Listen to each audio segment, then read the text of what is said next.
안녕. 내가 누군지 아니? 토지생의 캔디! 빠시가 엄마, 나도 에어팟 사줘. 근데 가품이 뭐야? 왜 네가 지난번에 어떤 가방 보면서 이렇게 비싼 걸 사람들이 사냐고 말했잖아. 이렇게 너무 비싸니까 그 가짜 재료로 비슷하게, 정말 비슷하게 만드는 걸 가품이라고 하는 거야. 그럼 엄마가 쓰는 에어팟도 가품이라는 거야? 엄마는 가품을 싫어해. 근데 에어팟도 가품이 있으면 잘 안 들리잖아. 난 진짜를 갖고 싶단 말이야. 근데 캔디야, 너는 애니까 이번만 가품을 쓰면 안 되겠니? 그럼 가품하고 진품하고 차이가 얼마인데요? 3만 원하고 그다음에 진품은 한 30만 원 이상까지 가는 것도 있단 말이야. 거의 10배 차이야. 나도 잘 들리는 진짜가 좋단 말이야.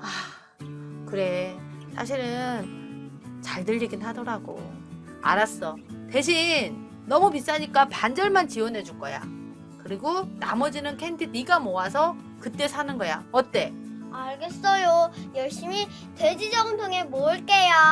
알았어요. 엄마도 열심히 모아서 반절 지원해 줄게요. 네. 안녕하세요. 여러분들의 성공과 실패, 가짜와 진짜 이렇게 빠삭하게 분별해내는 원리를 알 때까지 함께하고 있는 토지쟁이 빠시게 조영식입니다.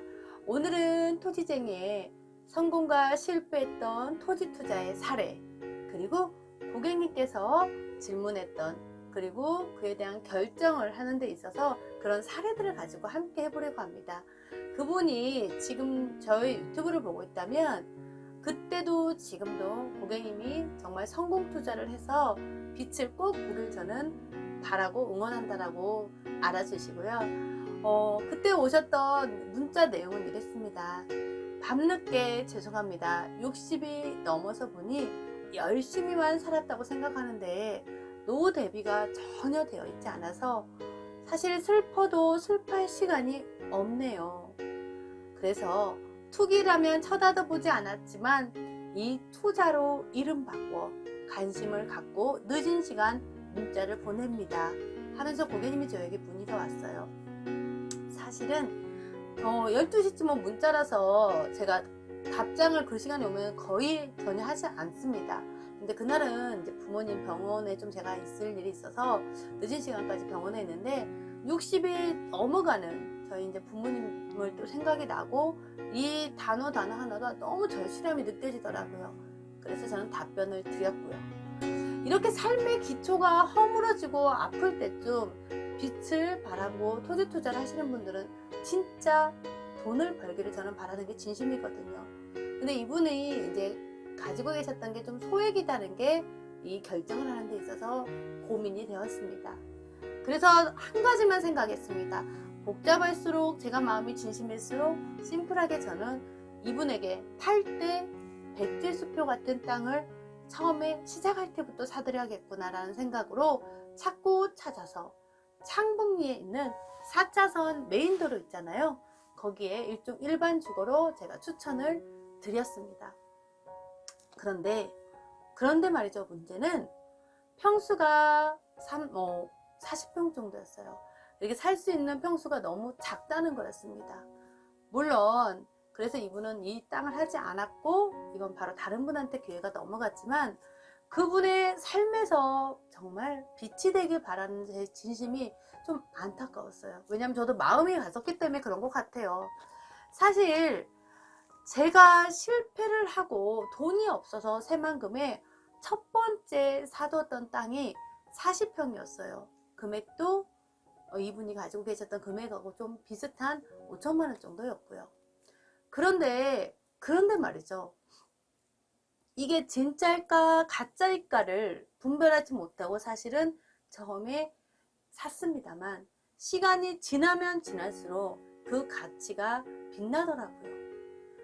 얼마 전에는 어떤 제주도에 있는 고객님께서 연락이 왔어요. 얼마면 파시겠느냐?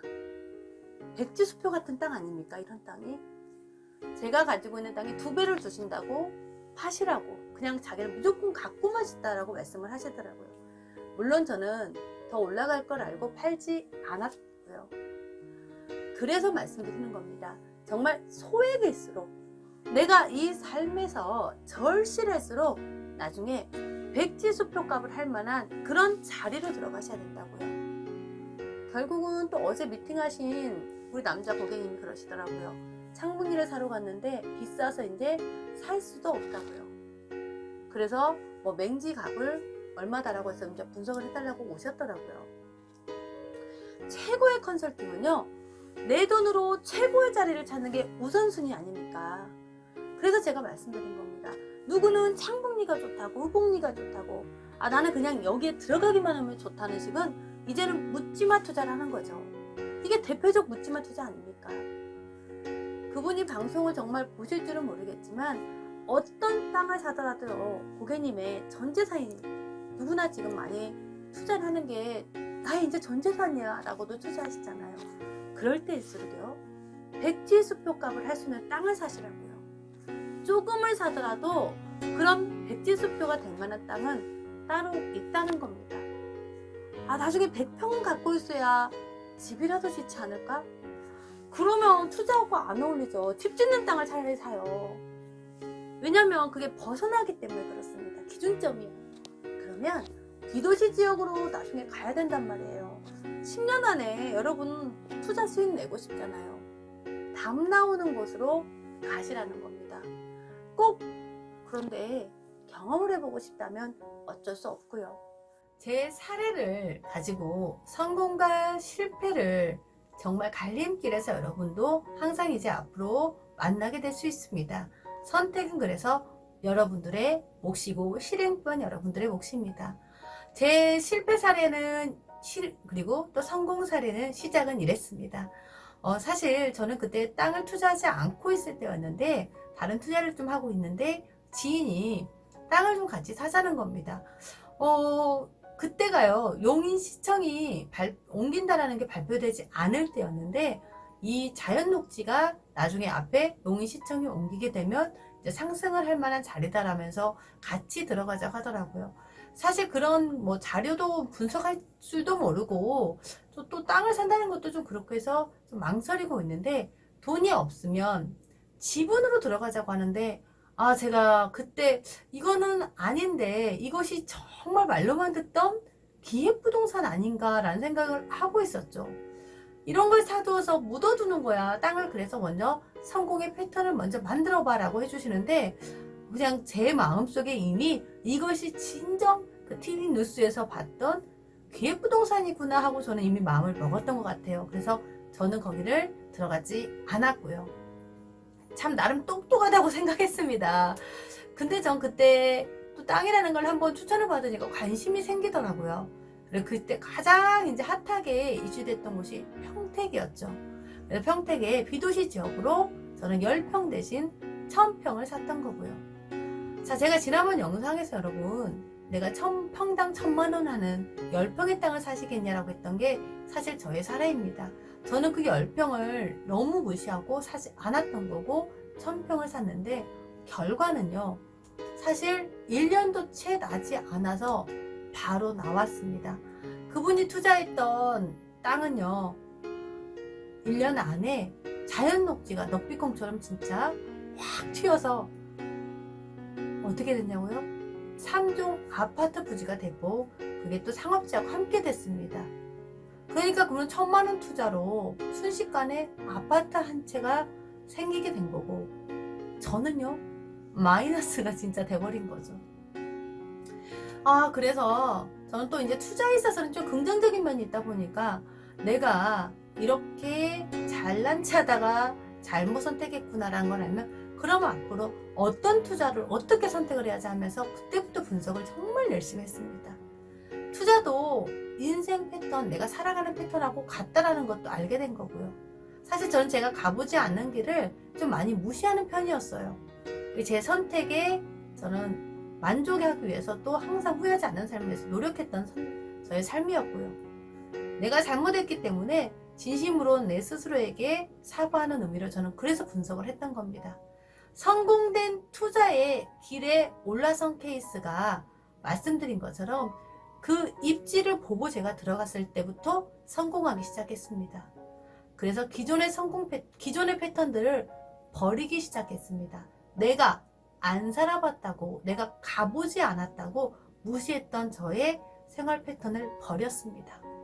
그리고 어떻게 하면 성공을 했는지 다시 한번 되새기기 시작하면서 투자를 하기 시작했습니다.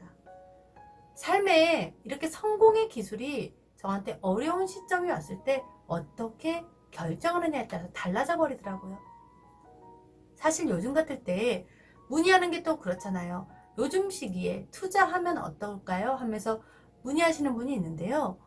투자 안 하시고 가만히 가지고 있던 돈 쓰면 오히려 더 삶은 무기력해지지 않을까요? 그렇다고 아무거나 투자를 하라는 게 아닙니다.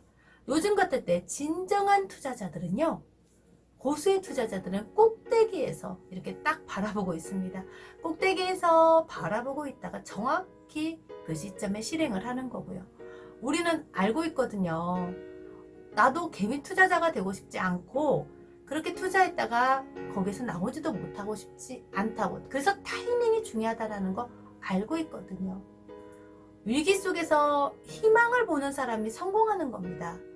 진짜 기억하실 건요. 백지수표 같은 땅을 보는 안목. 내가 이번만큼은 팔 때 그 상승된 원리를 알아서 백지수표 같은 땅을 사야겠다. 이것만 기억하셔도 여러분들 실패는 하지 않습니다. 그러니까 오늘 기억하세요. 당신도 성공하는 소수가 될 수 있습니다. 그때 상담했던 그 고객님도 저는 진심으로 꼭 소수의 성공자가 되기를 바라는 거고요. 우리가 일생 일만 하고 살다 보면 얼마나 좀 힘들잖아요. 그건 궁극적인 목적이 사실은 행복이다라고 다들 느끼고 있고, 그 소수가 되어서 여러분들의 돈이 그냥 돈 벌게 놔두고 나의 일상을 살면 더 행복하게 여러분들이 살아갈 수 있습니다. 여러분들이 빠삭하게 분별해서 성공할 때까지 토지쟁이 빠시기는 그 가치를 여러분들에게 계속해서 안내해 드리겠습니다. 오늘은 여기까지입니다. 감사합니다.